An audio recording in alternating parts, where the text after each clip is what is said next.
Nous allons aborder un nouveau chapitre. Et ce sera un chapitre en chimie. Les corps moléculaires, le premier chapitre de cette partie. Donc l'air et les gaz. C'est pas un chapitre difficile quand même. Et ce chapitre numéro 5 de la partie chimie, l'air et les gaz. Voici le contenu du chapitre. Il y a à peu près 3 grands points à discuter. Et comme le chapitre n'est pas trop long, pardon, on va essayer de ouvrir tous les points en une seule vidéo, ok? Donc, le premier point étant l'air. Donc, c'est quoi l'air? C'est quoi la composition de l'air? L'air que nous respirons là. Il y a quel élément chimique dedans? Il y a quel élément et quel élément dans l'air que nous respirons, ok? Donc, premier point, l'air. Donc, la composition de l'air. Quelle est la composition de l'air? L'air que nous respirons là, l'air qui est autour de nous est composé de quoi et quoi? Ok? Donc, on vous dit que l'air est composé de 80% de diazote, ou bien si vous voulez, 4 cinquièmes, en termes de pourcentage, en termes de fraction. 4% et 5, 4 cinquièmes, pardon, de l'air, c'est du diazote. Et 20%, soit encore 1 cinquième de l'air, c'est du dioxygène. Ça veut dire que si vous prenez 1 litre, un volume donné, c'est pas seulement 1 litre, quel que soit le volume donné de l'air dans une salle ou quel que soit eh, l'endroit où vous trouvez l'air là, 80% c'est du diazote, 20% c'est du dioxygène. Ok? Si vous prenez 100 litres, les 80 litres là, ça sera diazote, les 20 litres c'est du dioxygène. Mais en réalité, c'est pas la composition exacte. Bon, pour votre niveau, on vous dit de prendre ça. Mais en réalité, il y a d'autres éléments dedans. Mais leur portion est tellement faible que pour vous, à votre niveau, on préfère négliger ça. On vous dit seulement voici. Donc, voici la première chose que vous devez retenir pour ce chapitre. Soit vous prenez sous forme de pourcentage, c'est-à-dire 80% et 20%. Soit vous prenez sous forme de fraction, 14, 4 cinquièmes ou 1 cinquième. Voilà. Donc, diazote, dioxygène. OK? NaOD. Donc, si je prends un bocal comme ça qui contient de l'air, vous voyez, cette boîte-là, vous voyez les particules qui sont bleues là. Ça, ce sont les molécules de diazote, Nd là. Particules qui sont rouges comme ça ce sont les molécules de dioxygène. Donc, si vous prenez le bocal comme ça, vous voyez comment la portion du dioxygène là, est petite dedans. L'oxygène que nous respirons là, dans l'air, il n'y en a pas trop. Donc, voici un peu, si vous prenez un volume donné, voici les proportions qui sont dans, dans un volume donné. Dioxygène et de diazote. Maintenant, on va parler de la masse volumique de l'air. Masse volumique, c'est-à-dire masse divisée par volume. OK? Donc, on dit dans les conditions normales de température et de pression, la masse d'un litre d'air, 1 litre d'air, ça vaut 1,3 grammes. C'est la masse d'un litre d'air. OK? Et la masse volumique, donc, puisque masse volumique, ça fait masse divisée par volume, donc on aura 1,3 grammes par litre. Ça, c'est la masse volumique de l'air. Et la pression atmosphérique, c'est quoi on appelle pression atmosphérique. OK? Donc, c'est quoi la pression d'abord? Pression, ça veut dire que force divisée par une surface donnée. Force divisée par surface. C'est ça on appelle pression. OK? Pression. Maintenant, quelle est la pression atmosphérique? OK? Si je prends ça, par exemple, OK? le fait d'amener une force ici et une autre force ici. Voyez, vous appuyez la pression sur cet emoji-là et jusqu'à il craque. Donc, pression, ça fait force divisée par la surface sur laquelle cette force-là a été appliquée là. C'est ça qui fait la pression. Donc, la force qui agit est la surface sur laquelle cette force-là elle agit. OK? Si vous prenez, par exemple, ce monsieur en train de vouloir enfoncer, ça, comment on appelle ça? Le truc de bowling, là. Vous voyez, un peu, euh, cet objet-là est un peu plus épais. La surface de contact entre le mur et puis ici est plus large. OK? Par exemple, ici, c'est une pointe. La même personne avec la même force, OK? Donc, va la même force utiliser, mais le fait que ici, la surface, la surface est plus grande. La surface de contact là est plus grande. Parce que vous voyez ici, force divisée par surface. Ou bien, force divisée par surface. Donc, si surface est grande, que va devenir la pression? Avec la même force, si la surface est plus élevée, la pression va diminuer. Ou bien, c'est ça. Donc, ce qui fait qu'ici, là, il n'arrive pas à faire enfoncer cet objet-là dans le mur. Par contre, ici, la pointe, là, c'est juste le bout de la pointe. Donc, la surface, là, est très petite. Donc, force divisée par surface, ça sera grand, puisque le dénominateur est petit. Donc, la pression ici est plus élevée que la pression ici. Ce qui fait qu'ici, là, le clou, là, s'enfonce facilement dans le mur. Ça, c'est juste des informations pour vous, hein. Peut-être, ce n'est même pas votre euh, truc. C'est juste pour vous expliquer c'est quoi la pression. OK? La pression, force divisée par surface. Ou bien, quand vous soufflez un ballon, quand vous soufflez dans le ballon, là, vous voyez les forces qui agissent sur la surface interne du ballon. Hmm? Donc, ces forces-là, il y a une pression à l'intérieur. OK? Donc, la pression atmosphérique est la pression exercée par l'air au niveau de la mer. La pression de l'air est de 760 millimètres de mercure. Donc, l'air là, l'air aussi a une l'air a une pression sur vous-même. Sur votre corps, selon votre corps, l'air, la force que l'air va appuyer sur vous. Donc, la pression atmosphérique. C'est ça la pression atmosphérique. Vous comprenez la définition de la pression, non? Donc, la pression atmosphérique est la pression exercée par l'air. Point. OK? Ça, c'est la définition de la pression atmosphérique. On vous répète tout le temps pression atmosphérique, mais vous ne connaissez même pas ce que ça veut dire, pression atmosphérique, là. C'est ça on appelle pression. Force divisée par surface. Donc, la surface de votre dos, là, la force que l'air ou même le vent exerce sur cette surface, ça donne la pression atmosphérique. OK? Donc, souvent, vous ne sentez pas, mais il y a une pression. OK? Voici un exemple qui montre la différence de pression. En fonction des altitudes. Si vous prenez, vous pouvez même faire l'expérience. Vous pouvez même faire l'expérience. OK?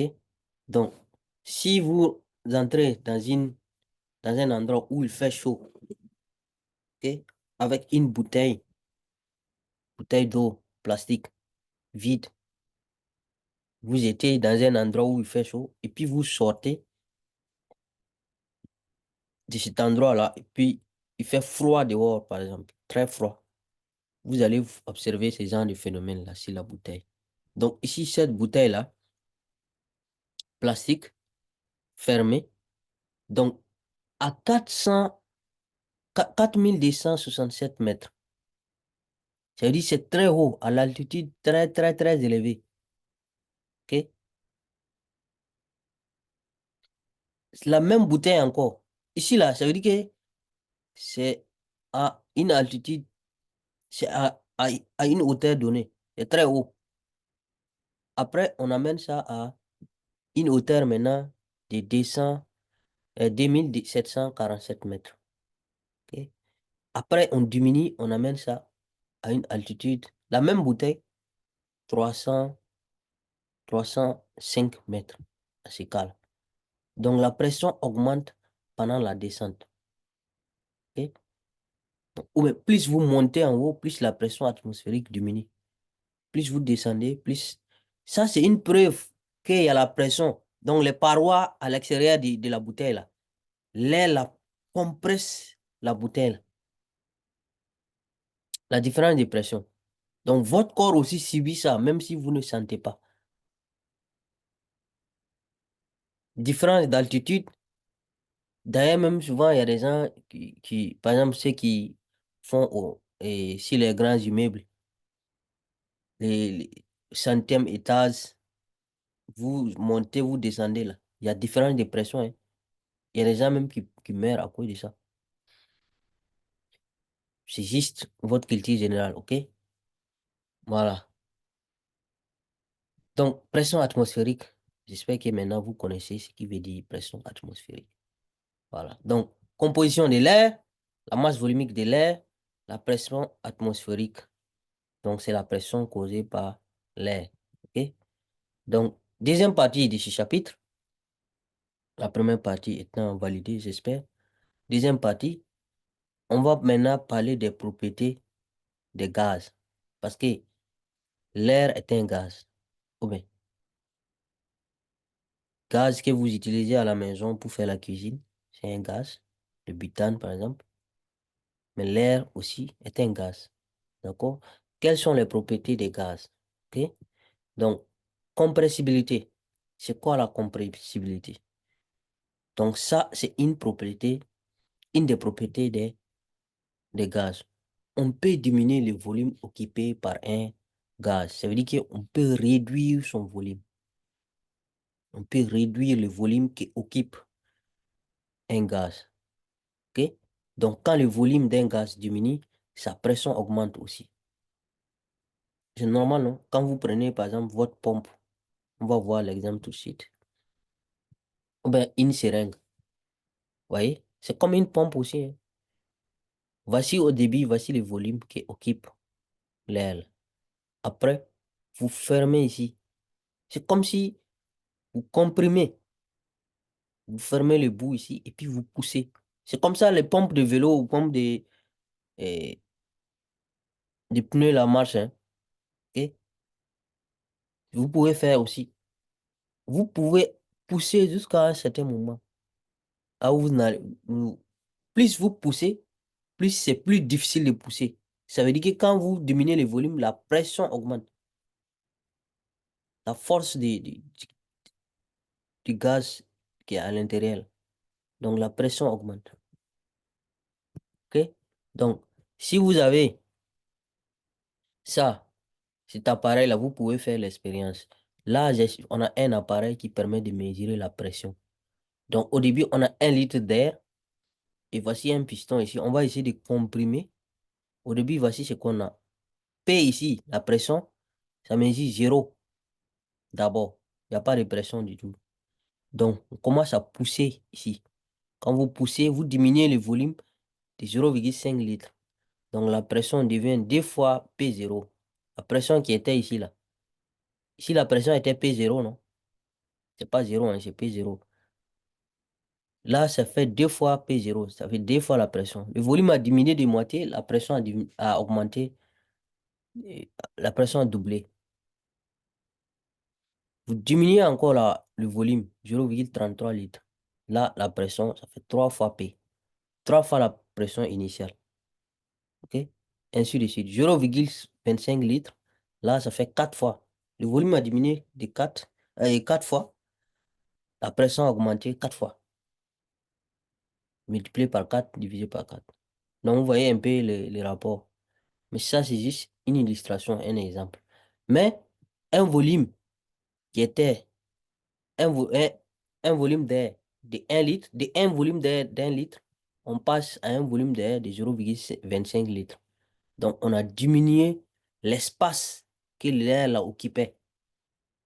Donc, ce qui veut dire que l'air là, les gaz sont compressibles.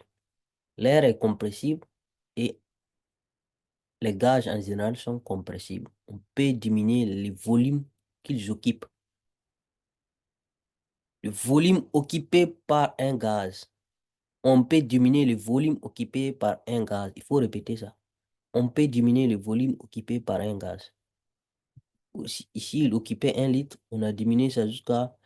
Il occupe que 0,25 litres. OK? Donc, on dit que le gaz est compressible. OK? Et plus vous compressez, plus la pression, c'est comme votre ballon là. Plus vous pompez, la pression à l'intérieur augmente jusqu'à le ballon peut s'éclater. OK? C'est la même chose ici. Donc, vous comprimez P ici. Là, c'est la pression atmosphérique. OK? Là, la pression du gaz qui est ici et la pression atmosphérique, c'est pas la même chose. La pression atmosphérique, on vous a déjà expliqué. Donc, c'est juste la pression naturelle, à l'état naturel des gaz. Deuxième propriété qu'on va prendre, c'est l'expansibilité. Donc, on va dire que ça, c'est juste le contraire des compressibilités. Au lieu de comprimer, au lieu de diminuer le volume, on va augmenter le volume cette fois-ci. Donc, le gaz tend à occuper tout le volume qu'on lui offre. Ok? Si ce gaz qui est comprimé ici, 0,25 litres, là, si vous mettez ça dans un volume de 2 litres, il va essayer d'occuper tout. Ok? Donc, le gaz tend à occuper le volume qu'on lui offre. On dit que le gaz est expansible. Quand le volume d'un gaz augmente, sa pression diminue. Donc, c'est le contraire d'ici, exactement le contraire. Voici ici. Donc, on avait par exemple 40 litres ici. OK? 40 litres, voici notre piston, voici l'air dedans. Et l'orifice là, on bouche. Donc, ça, c'est comme vous prenez votre seringue là et vous bouchez la seringue ici. Et vous poussez le piston. Au début, c'était 40 centimètres et centilitres ou même millilitres, je pense. 40 millilitres, par exemple. Volume ici, 40 millilitres. Après, vous poussez le piston là, jusqu'à le volume là va devenir 20 millilitres. Ça va diminuer de moitié. Vous pouvez faire ça. OK? Donc là, on a comprimé les gaz, l'air qui est à l'intérieur. C'est compressibilité. OK? Donc, on peut vous montrer un schéma comme ça et puis on vous dit quelle est la propriété du gaz qui est mis en évidence ici. Dans ce premier cas, c'est la compressibilité. Par contre, ici, vous voyez la flèche ici, la flèche bleue là. On tire en fait. Là, c'est le contraire. Ce qui était ici la 20, on a ramené ça jusqu'à 70 millilitres. On tire comme ça. Donc là, c'est quelle propriété qu'on a mis en évidence? C'est l'expansibilité. On a augmenté, on lui a offert ici 70 millilitres, il a tout occupé. C'est gaz, mais l'air, c'est comme ça fonctionne. OK? Troisième propriété, la miscibilité. La miscibilité, c'est quoi? Plusieurs gaz mis en contact se mélangent facilement. On dit que les gaz sont miscibles. Bon, est-ce qu'il y a quelque chose à expliquer ici? Je pense pas, hein, c'est facile. Voilà. Donc, quand vous prenez des gaz qui sont différents, vous les mélangez, ils se mélangent facilement, non? Ou bien, quand votre bouteille de gaz butane que vous utilisez en cuisine, là, si S'il y a une fuite, le gaz butane qui s'échappe là se mélange à l'air. Oui. Donc, voici les trois propriétés des, des gaz. C'est pas l'air seulement. L'air est un gaz. Voilà. Mais il y a plusieurs d'autres types de gaz. Donc, voici trois propriétés des gaz que vous devez connaître. D'accord? Troisième partie de ce chapitre, on va parler maintenant de la structure des gaz. La structure. Là, maintenant, on va rentrer même dans les molécules là, pour voir comment ça est, quelles sont les dimensions. OK? C'est pas compliqué. Donc, le chapitre est facile. Là, OK. Les modèles moléculaires. Les modèles moléculaires. Donc, les gaz rares et les gaz qui sont très difficiles à trouver dans la nature. On les trouve rarement. OK? C'est ça on appelle les gaz rares. Donc, les gaz rares, là, voici des exemples. Hélium, le néon, le argon, le xénon, le krypton. Ces gaz-là ont une structure atomique. OK? Atome, vous avez vu atome, non? Les noyaux, les électrons. OK? Au début de l'année, on vous a parlé de quoi, c'est quoi atome. Donc, voici argon, et puis des électrons, le cortège d'électrons qui tournent autour. Donc, argon, là, si vous prenez, voici l'atome, les noyaux à l'intérieur et les électrons, comme ça, autour, à l'extérieur. Donc, ça, structure atomique. Les, les autres gaz ont une structure moléculaire. C'est-à-dire, structure atomique, là, ça veut dire que ces gaz qui sont là, là, ils sont seuls, seuls, seuls, seuls. Un. Vous voyez ici, hélium, il est seul. Néon, argon, ils sont seuls, seuls. Donc, un atome, un atome, un atome. OK? Maintenant, les autres gaz, là, on dit ils ont une structure moléculaire. Une molécule, c'est quoi? C'est un groupe d'atomes. OK? C'est un groupe d'atomes. Le groupe, plusieurs groupes.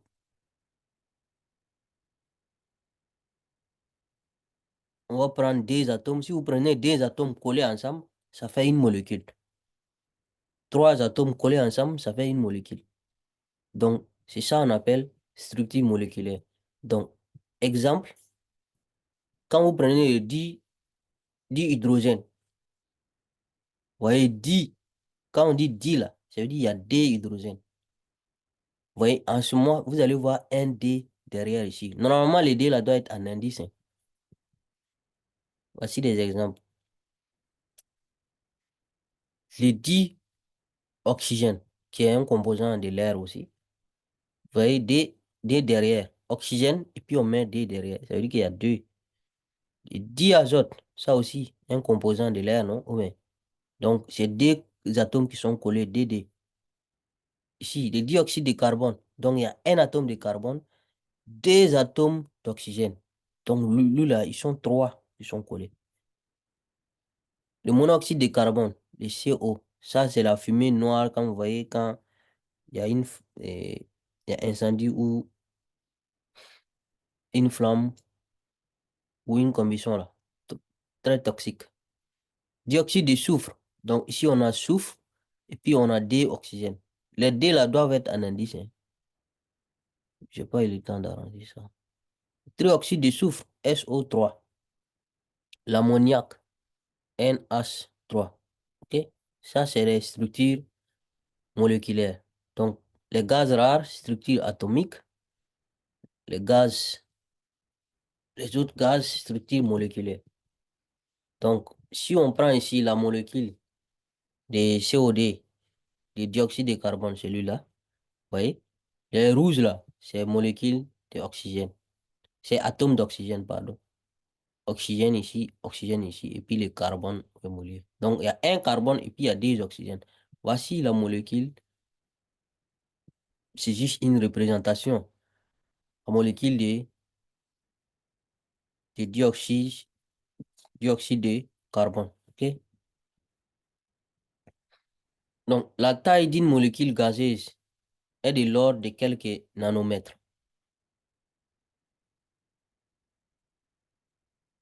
Donc, 10 puissance moins 9 mètres. C'est très petit. Maintenant, la masse d'une molécule gazeuse est de l'ordre de 10 puissance moins 26 kg. Ça pèse rien.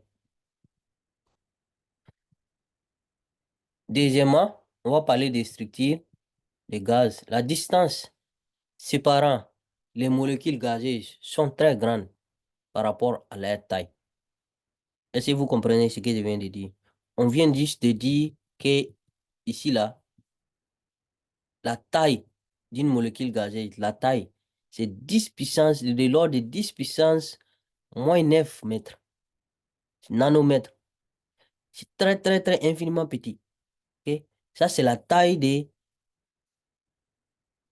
d'une molécule. Par exemple, cette molécule du sodium. OK?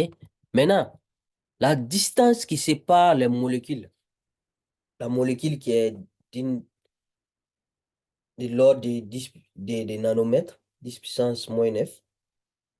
Maintenant, la distance qui sépare des molécules, si par exemple c'est 1 mètre, ou bien même 1 centimètre, c'est tellement énorme comparé à leur taille. Ok? 1 centimètre, là, c'est super grand comparé à 10 puissance moins 9 mètres. Oui. Donc, pour ça, on dit que les gaz ont une structure dispersée. Donc, dispersés parce qu'ils s'éloignent, ils sont éloignés, dispersés partout. Est-ce que vous comprenez? Donc, la structure des gaz. Pourquoi dit-on que les gaz ont une structure dispersée?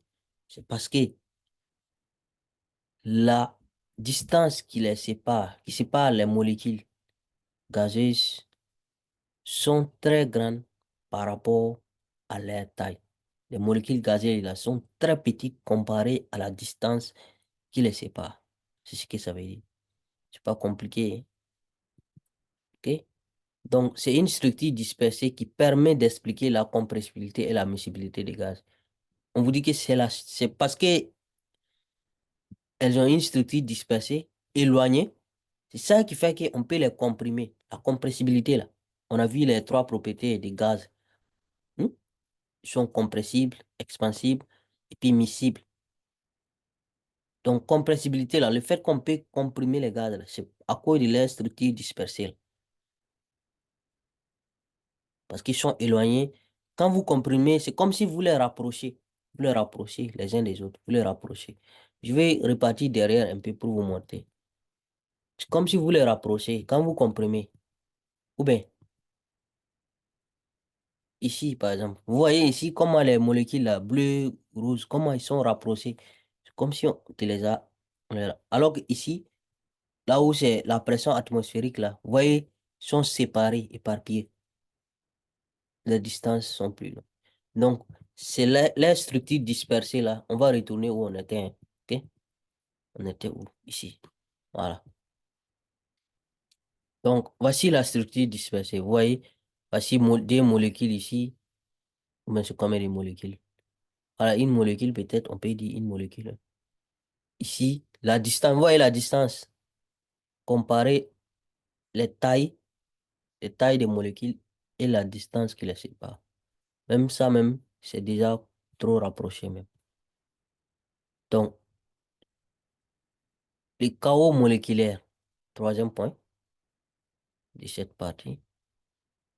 Les chaos moléculaires, c'est quoi les chaos moléculaires? Donc, les molécules gazeuses ont en perpétuel mouvement, sont en perpétuel mouvement, pardon.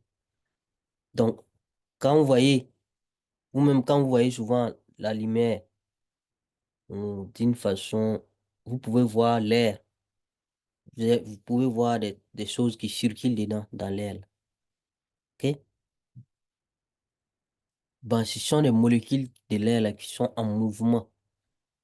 Donc, c'est tout le temps en train de bouger. Ça, là, ce n'est jamais arrêté comme ça. Ça ne fait que bouger tout le temps.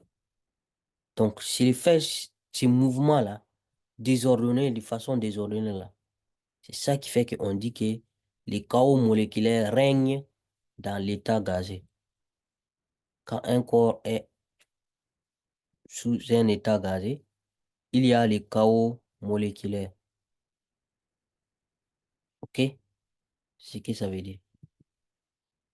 Bon, on va prendre des exercices maintenant dans sa domicile. Question du cours. Voici les questions du cours. On dit définir les termes suivants. Miscibilité. Donc, ça, c'est le fait que les gaz se mélangent facilement, non? Oui. Compressibilité, c'est le fait qu'on peut diminuer le volume que occupe un gaz. Expansibilité, ça veut dire que les gaz prennent, occupent, ont tendance à occuper tout le volume qu'on leur offre. OK? C'est juste qu'il faut relire le cours, vous allez voir, tout est là-bas. Le chaos moléculaire, donc ça, c'est le mouvement désordonné des molécules, des gaz. Le mouvement permanent. On vous dit que les molécules des gaz, elles sont en permanence en train de bouger à l'intérieur. Donc, c'est ça on appelle le chaos moléculaire. C'est le mouvement désordonné des molécules, des gaz. OK? Deuxièmement, on dit de choisir la bonne réponse. La bonne réponse correcte. Bon, OK. Vous savez ce que ça veut dire. Si on diminue le volume d'un gaz, OK, à température constante, que va devenir sa pression? Va diminuer ou va augmenter? Donc, si vous diminuez le volume, c'est comme si vous comprimez. Donc, si plus vous comprimez, plus vous-même voyez, c'est plus dur à comprimer quand vous avancez. Donc, la pression va augmenter. Plus vous diminuez le volume, plus la pression augmente. OK? À température constante. Si on diminue la pression d'un gaz à la température constante,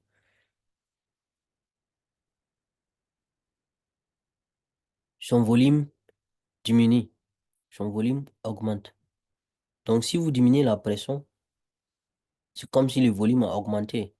Ben, dans un bocal, on dispose de 12 litres d'air. Donnez la composition volumique de l'air. La composition volumique de l'air, on a dit, en termes de pourcentage, d'ailleurs, même si c'est ce qu'on a vu depuis le début, en termes de pourcentage, c'est 20% de diazote et 80% de diazote et 20% de dioxygène. C'est ça, non? C'est ce qu'on a dit. 80% de diazote, 20% de dioxygène. Ou bien, si vous voulez, c'est 4 cinquièmes de diazote et 1 cinquième de dioxygène. OK? Donc, c'est ça la composition. Maintenant, donner la composition du bocal en diazote et en dioxygène.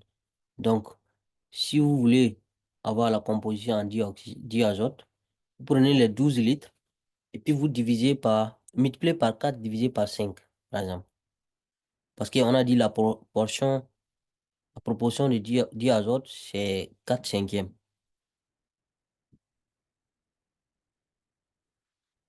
Et la proportion de dioxygène, c'est 1 cinquième. Donc, pour avoir le volume de dioxygène là, OK, dans le bocal, la composition, vous prenez les 12 litres, vous multipliez par 1, vous divisez par 5. Et vous allez avoir le volume de dioxygène. Voilà, c'est comme ça marche. OK? On vous dit de donner la formule chimique du gaz dihydrogène. Dihydrogène, donc c'est HD. D là en indice. OK? Parce que c'est di. OK? Comment peut-on mettre en évidence ce gaz? Bon, ça là, vous n'avez pas vu d'abord, hein. On va parler de ça après. Quand vous allez voir électrolyse et synthèse de l'eau, vous allez parler de ça. Mais on peut, on peut faire ça aussi ici, si vous voulez. Donner la formule chimique du gaz dioxygène. Donc ça, c'est OD. Et là aussi, pour mettre en évidence, OK? Pour mettre en évidence, c'est pas votre niveau, vous n'êtes pas arrivé là d'abord, je pense. Ben, ceux qui ont déjà fait ça en classe, électrolyse et synthèse de l'eau, comment mettre en évidence des dioxygènes. Donc, ils rallument une bichette presque éteinte, bichette incandescente, ou le dihydrogène qui aboie à l'approche d'une flamme. On va voir ça prochainement. Donc, on transvase un gaz initialement contenu dans un bocal de 40 cm3 dans un autre de 20 cm3. Donc, de 40, vous êtes passé à 20. Ça veut dire que vous avez diminué le volume, vous avez comprimé, ou bien. Donc, on vous dit quelle est la propriété des gaz qui a été mise en évidence. Donc là, c'est la compressibilité qui a été mise en évidence, ou bien. On vous dit quelle est la structure du gaz qui permet d'avoir cette propriété. Donc, c'est la structure dispersée. C'est la structure dispersée des gaz. Le fait que les, la distance qui sépare les molécules des gaz sont très grandes comparées aux tailles des molécules elles-mêmes. OK? Voilà. Bon, voici la correction, hein. Donc, vous pouvez lire facilement pour vous-même. Vous mettez pause de la vidéo et puis vous lisez. OK? Miscibilité, plusieurs gaz, puis les mélanger. J'ai déjà tout expliqué, hein. Compressibilité, OK? Expansibilité, le chaos moléculaire. Si on diminue le volume d'un gaz, température constante, sa pression augmente. Si on augmente la pression, si on augmente la pression, le volume diminue. J'espère que j'ai pas fait d'erreur. Donc là, 12 litres, 20% de dioxygène, 80% de diazote. Ou bien inversement, 80% de diazote, 20% de dioxygène. C'est la même chose, non? OK? Compressibilité du bocal en diazote, en dioxygène.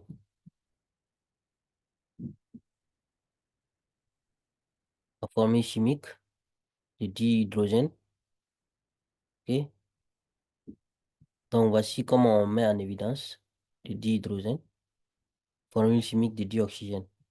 Bon, il faut lire vous-même. Voilà. Je pense que c'est tout, hein. Donc, on va arrêter là. Merci beaucoup pour votre temps et à très bientôt.